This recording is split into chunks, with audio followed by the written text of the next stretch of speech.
Bang' ka juma mokadho nwaseng'eyo kawo meru ka meru, puonj mit ahinya mabende ji wacho ni giyudo puonj mabende koro donjo e chunygi ahinya. Odiochieng' mano ma kawuono kaka mana ruodh ogai ma nyaka jaduong' Ogongo Yar mabende wantiere godo kae nosewacho chenro ni mar Othin Othin ni kawuono odwa ng'eyo Dolo Luong.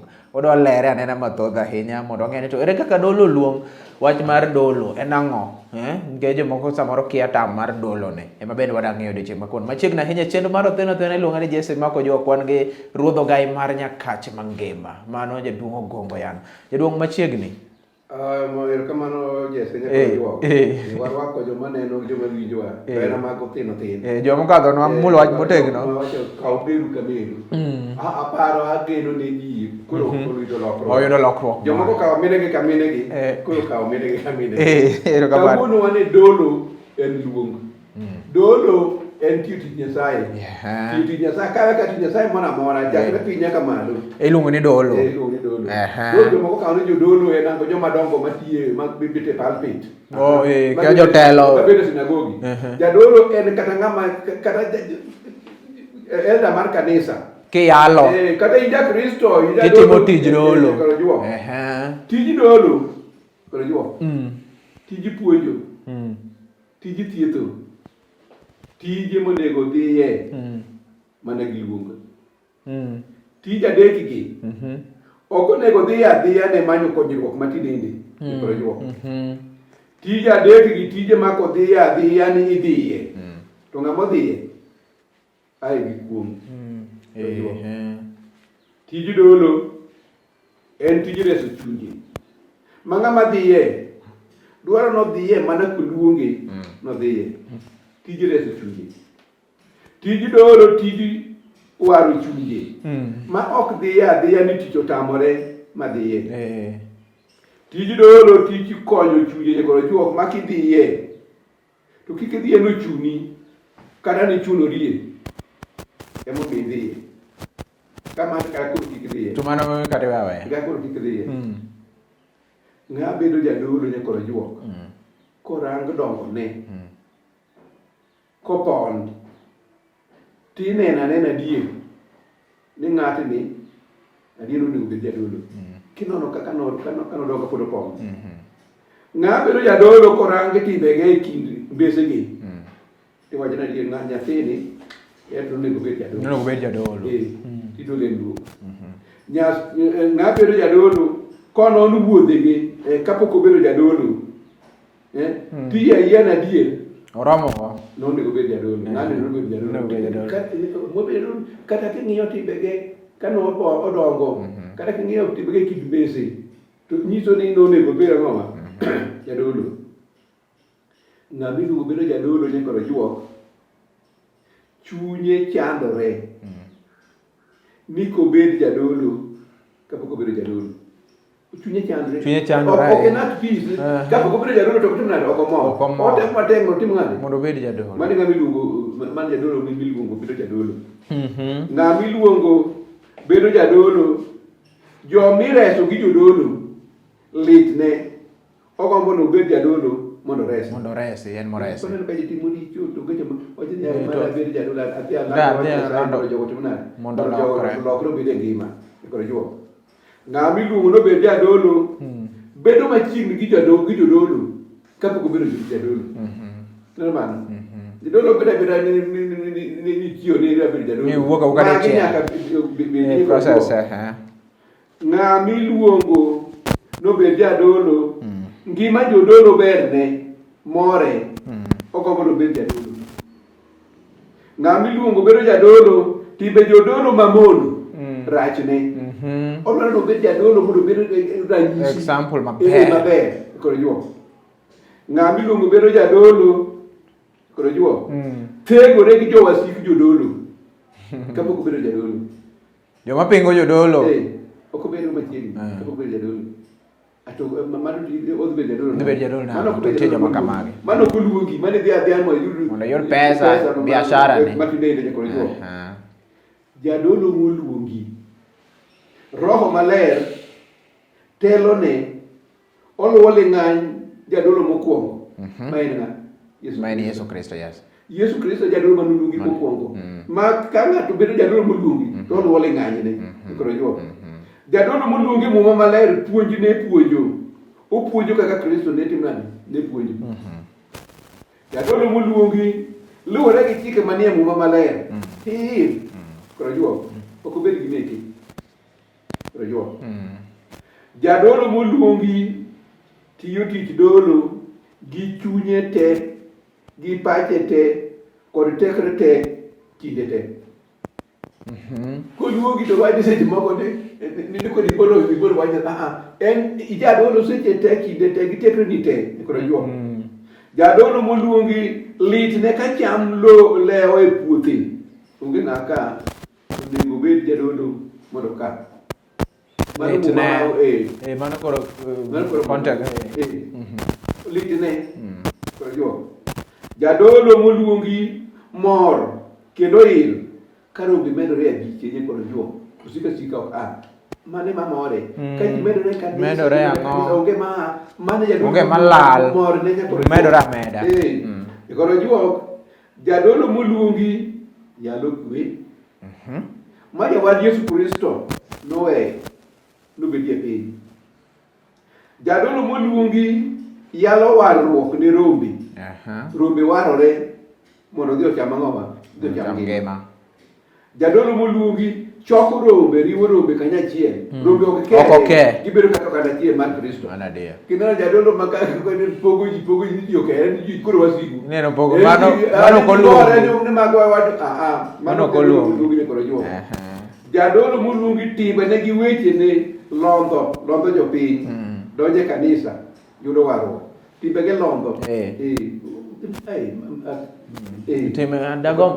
koro jo jadolo moluongi weche ge gi timbe ge kelo pak kod puoch ne kanisa ne ni kanisa mar Katolik ka jodolo jalo makama koro gipot e machalo kama to ka opposite mano kuma kanyadhi jadolo moluongi timbe ne gi weche ne miyo iluoro jodolo mag kanisa ne koro jo timbe ni ma miyo kanisa ni timbe ni ma miyo iluoro jodolo mang'oma weche gi be gi weche gi jadolo moluongi koro jo yalo ne nigi teko timo honni madongo kaka yalo Kristo ne timo man jadolo moluongi yalo ne nigi teko jadolo moluongi yalo ne nigi teko chango tuoche matek chango kaka Yesu Kristo ne timo nade ne chango jadolo moluongi yalo ne riembo jochiende kaka yalo Kristo ne timo nade ne timo man jadolo moluongi ne koro jo jadolo moluongi ok tim richo apanda ong'eyo ni Nyasaye ni ang'o ni apanda nyakoro jo ok ni en ka ne wang' ji ne kotimo maber to mudho timbe nyaka chalre ler Nyasaye nene kata ok nene Nyasaye to nene jadolo moluongi timo moyalo monego tim mondo rombe otim moyalo monego tim motimo nimano ok oket jodolo rombe gi tarariya te to kotim oyalo mana motimo kiyalo pi timadh pi ok imadh kong'o riyalo pi jadolo moluongi ling'anyne ka rombe oluwo rombe dhi e ngima mar jadolo moluongi en ling'any mar nyaka lu legacy ne kiluwo idhi e ngima mano e wach mabende koro nitiere omiyo koro dolo en luong yani okete ni dolo en process ok en gimichiewo chieo gokinyi ni ada manyo pesa jogi dong anya yudo go pesa to mano mage jodolo biro ni ketho ema ketho ma koro ketho nying kanisa ma ng'ato ne kanisa ok onya dhiye mano bende tero wa yweyo mano tiko tielo mano mokwongo mar dolo luonge chenro ni mar othin puonj mamit ahinya puonj ma bende kero kelo lokruok e kit ngima kaka onego bed ni dak to kod ang'o monego bed ni kaka idak gi nyawadu to kod kit ngima ma nyaka gie sano gamiyo waduogo kendo bang' thuolo machuok kende.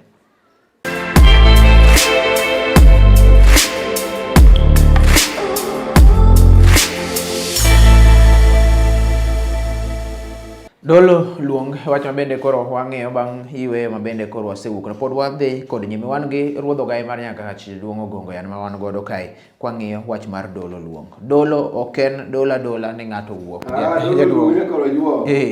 Pastor Tom Goya gi missionary Reverend Shadrack Moke. To gi Matthew Sokoth ne koro sogo. Mano mar Sayun tindi viu kode. Ang'e. Gige di Dolo oken tugo. Kisebiro jadolo pe jadolo moluongi. Yes. Jadolo moko luongi. Dolo gi suka gi ngai. Ako jadolo moko luongi keto chike. Oketho chike kanisa. En oketo chike ge chike kanisa oketo meke. Oketo meke koro tiyo go tada. Kodago. Gorejo. Jadolo moko luongi odich gi gerore. Odin gi gurore. Kendo odich gi lichore. Chunyi rombe ok tim nade. Okobe ok thage. Gorejo. Jadolo moko luongi buono chayo chotende. Giko baro kanisa chako mare. Kidero ng'ato baro kanisa chako mare ni mano jadolo moko luongi en odhi ne pesa. Koro ng'anyo. Jadolo moko luongi chunjo e tele. Ng'i chunjo. Odwar wuok. Ng'amo kwede kanisa mopi. Kude ai ni chaka kanisa mara. Jadolo moko luongi kao kanisa kamare. Jo kao kare. Orundo orano katonini. Maga kanisa mena kanisa ni jiwa ni ng'ade monego. Gilaro telo. Kanisa. Ng'amo kuluongi. Ng'ama dwaro ni do kao kare. Punya ngane biro ne ngane Dorani mano ko luongi. Jadolo moko luongi timbe gi weche gi riembo rombe kanisa. Ngane jadolo ko luongi riembo ji kanisa. Jadolo moko luongi kelo ajaya kod ajara ne kanisa. Nito kanisa jabedhi kanisa timbe gi omiyo timbe gi jonge. Jadolo moko luongi kelo seyo kod abuona ne kanisa. Saya kanisa. Jadolo moko luongi koro juo. Yalo ne onge teko. Kato cholre okwarre duonde rue. Mo nen piny mong'ielre. Onge. Ji ng'iya nikech ong'eyi. Onge gimotimo. Be yalo ne okal kata vitano mar ne koro juo. Jadolo moko luongi yalo ne onge gi teko. Kato lam piny ruchak. Onge. Pogruok onge. Jadolo moko luongi yalo ne onge teko kato unyalo di buche tiene jochindo go nyono kidhi koro e bana die. Jadolo moko luongi timo richa panda en ko wiwili Nyasaye ne apanda koro jo. Jadolo moko luongi yalo moko tim to dwaro ni rombe otim nade otem gim ochuni ni tim to en to kotim koro discourage koro jo. Jadolo moko luongi ling'any ne ka rombe oluwo. Olal. Ngima koro bagi. Ngima payo. Jadolo moko luongi en nyambura malokore chamo gwendodgi. That expression ni. Ma chamo gwendodgi. Rombe me kanisa gi. Ema koro kawo meke okawo kaka monde gi ichamo gwendo jomo ni kiti ema koro chake mesgo koro jo. Jadolo moko luongi rwako de lep rombe to kai eno digi mang'eny momo wacho kama ibundo digi oko to en ondik koro jo. Jadolo moko luongi loko hekalu od Nyasaye kama ler karaja. Giricho maka Yesu Biro to chwade kanisa riembo ka. Ito odai maler iloko okareji chot ya karama. Omiyo jadolo moko luongi ema timo timne kanisa. Koro hekalu Nyasaye kama ler oloko karanja. Jodolo obedi kado mar piny. Chumbi mar piny. Jodolo kae mandem dhi. Piny notwon gi ng'a. Dem ng'e. Ok liet to ok ng'ich. Koro ka gidem dhi. Kado notwon gi ng'a. Jodolo ka gik mimadho dundo. Gik makech mimadho dundo. Chode nego. Mibadhi tweyo. juok notuon piny gi ng'a onge jodolo ka siemore nyasam koro juok gore negore ne tero ng'a notuon piny koro juok gin ratuon mar piny koro juok jodolo obed rame mar piny ka jodolo man dim koro juok ng'ama nomeny piny nomeny gi ng'a kech gini mono bed ni jodolo ka ema mufni nyakoro juok ok ne richo mitimo siem yo piny nomeny gi ng'a gi ng'awa koro juok jodolo ka ema momni ok kwed mamono duok yie yo to kare piny nde tuon gi ng'a nyakoro juok ka jodolo ma dim kamano jodolo bed raga piny ngi raga break raga gin mondo giga piny to ka jadolo migayo jodolo migayo kare mano ga piny ka jogecho igayo jogeche megayo koro ng'ano gaji mano piny osela jodolo ka ema ka ok mondre pi dhi e doho ni jodoyo biro theggi kare piny no gagi ng'a udhi e doho utamo udhi e doho utamo wacho ni wadhi jodolo ka ok kwanyre mach ni joma ok kwanyre mach ng'ama ok modre pi gi nyawaria kare koro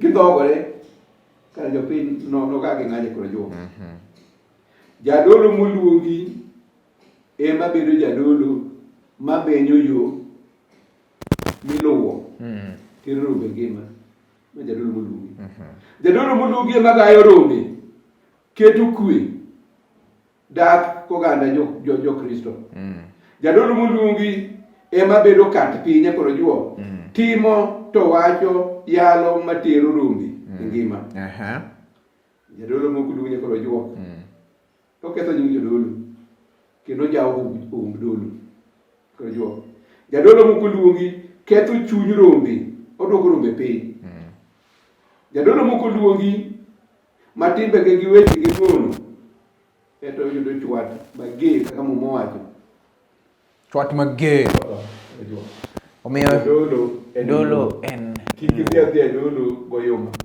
kidhi dolo goyuma idhi ketho rombe monego idhi duoko ji piny to kendo in bende in gi wach idhi chwadi chwat moko ne nyaka nini ketho piny in bende iketho rombe te in bende in gi wach omiyo koro dolo obedo ni osiepa moro aneno koyawo kanisa mbe wadhi ayawa dolo kia nang'ang'oa mano gima bor kendo ok ni kare kata matin nikech dolo en luong nitie joma nyakoro juok Benedict anyona nyapuoyo no japuonj owinjo dolo en luong gin joma ohero kanisa kabisa gitimo example ne ji man jaweta watunga kudumbum adundu guo molo to ge akongo konena ge agutugo wenga gin joma waparo negi seche te negi bende jo winjo mar Othinothin gilan nikech giromo gi ji mathoth ahinya kuonde tije mabende koro gitimo erokamano ahinya mano dolo luongo bende wang'eyo odiochieng' mano kawuono jomanyien wadhi ng'iyo wadu gichiki gie wadu wuoji ma ok nyayudo kamoro amora mak mana e through Othinothin erokamano ahinya chopo e giko mar chenro mar Othinothin thuon wach ne en dolo luong jalno bende koro ne miwa puonj ma kama e chenro mar Othinothin en ruodho gai mar nyaka jaduong' Gongo Yano ma bende ne wantiere go an aluonga ni Jesse Makojuok kendo nyaka joma manyien riti masani.